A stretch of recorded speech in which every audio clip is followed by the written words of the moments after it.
কিন্তু সেই সম্মান মর্যাদার আমরা রক্ষা করতে পারি নাই। যেরকম ঠিক কিনা?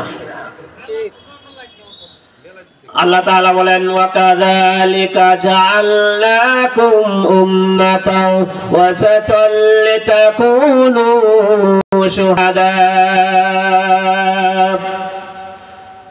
আল্লাহ পাক রব্বুল আলামিন বলেন এইভাবে আমি তোমাদেরকে মধ্যম পন্থা জাতি রূপে প্রতিষ্ঠিত করেছি।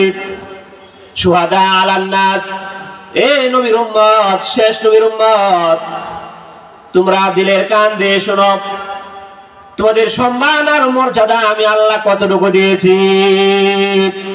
শুহাদা আলান নাস, তোমরা মানুষের সাক্ষী হবে। যেরকম সুবহানাল্লাহ। সারা পৃথিবীতে যত নবীগণ এসেছেন প্রত্যেক নবীগণের উম্মতের সাক্ষী হবে এই আমাদের নবীর উম্মত। জোরে বলেন সুবহানাল্লাহ। আমার মা বোনেরা, ভাইরা আমার, আল্লাহ তাআলা আমাদেরকে সাক্ষী স্বরূপ আল্লাহ তাআলা প্রতিষ্ঠিত করেছেন। মহান রব্বুল আলামিন উম্মতকে মানুষের সাক্ষীর জন্য প্রতিষ্ঠিত করেছেন।